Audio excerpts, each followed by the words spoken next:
Hello my dear friends, इस video में मैं आपको 20 pH1 बताऊंगा जो कि सभी एग्ज़ाम्स के लिए इम्पॉर्टेंट है। तो चलिए देख लेते हैं एक एक करके। तो पहला है जल। जल का pH1 क्या होता है? तो जल का pH1 होता है 7। क्या होता है? 7। चलिए अगला है दूध। दूध का pH1 कितना होता है? दूध का pH1 होता है 6.4। कितना होता है? 6.4।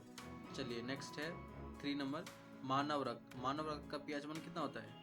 तो मानव रक्त का pH1 होता है 7.4। कितना होता है? 7.4। चलिए अगला देख लेते हैं नींबू। नींबू का pH1 होता है 2.4। कितना होता है? 2.4। चलिए अगला देख लेते हैं नंबर 6। नंबर 6 में है शराब। शराब का pH1 कितना होता है? तो शराब का pH1 होता है 2.8। कितना होता है? 2.8। चलिए अगला है मानव मूत्र। मानव मूत्र का pH1 कितना होता है? तो मानव मूत्र का pH1 होता है 4.8 से 8.4 तक। चलिए अगला नंबर 8 है समुद्री जल का pH1 कितना होता है? तो समुद्री जल का pH1 होता है 8.5। कितना होता है? 8.5। चलिए अगला क्या है आंसू। आंसू का pH1 कितना होता है? तो आंसू का pH1 होता है 7.4। कितना होता है? 7.4। चलिए अगला देख लेते हैं हम लोग मानव लार का pH1। तो मानव लार का pH1 कितना होता है? तो मानव लार का pH1 होता है 6.5 से 7.5। ठीक है। चलिए अगला है अचार। अचार का pH1 कितना होता है? तो अचार का pH1 होता है 3.5 से 3.9। ठीक है। चलिए अगला देख लेते हैं हम लोग।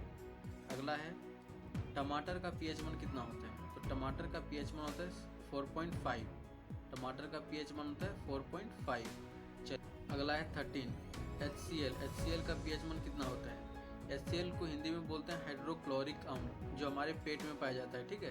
तो इसका pH1 कितना होता है? तो हाइड्रोक्लोरिक अम्ल का pH1 होता है 0। कितना होता है? हाइड्रोक्लोरिक अम्ल का pH1 0 होता है। चलिए अगला है 14 नंबर अम्ल वर्षा का pH1 कितना होता है?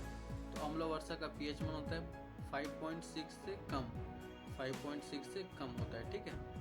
चलिए अगला 15 नंबर बता रहा है NCl का pH1 कितना होता है? NCl मतलब सोडियम क्लोराइड। सोडियम क्लोराइड का pH1 कितना होता है? तो सोडियम क्लोराइड का pH1 होता है 7। ठीक है, उदासीन होता है। चलिए अगला 16 में है H2SO4 का pH1 कितना होता है? H2SO4 मतलब सल्फ्यूरिक एसिड। सल्फ्यूरिक एसिड का pH1 कितना होता है? तो सल्फ्यूरिक एसिड का pH1 होता है 1.0। कितना होता है? 1.0 यानी 1 होता है। ठीक है। चलिए अगला देख लेते हैं हम लोग 17 है केले का pH1। तो केले का pH1 कितना होता है? तो केले का pH1 होता है 4.5 से 5.2। ठीक है। चलिए अगला है 18 सिरका। सिरका का pH1 कितना होता है? तो सिरका का pH1 होता है 3। कितना होता है? 3। क्वेश्चन नंबर 19 देख लेते हैं सेब सोडा का pH1 कितना होता है? सेब या फिर सोडा का pH1 कितना होता है? तो सेब या सोडा का pH1 होता है 3.0 यानी 3। ठीक है।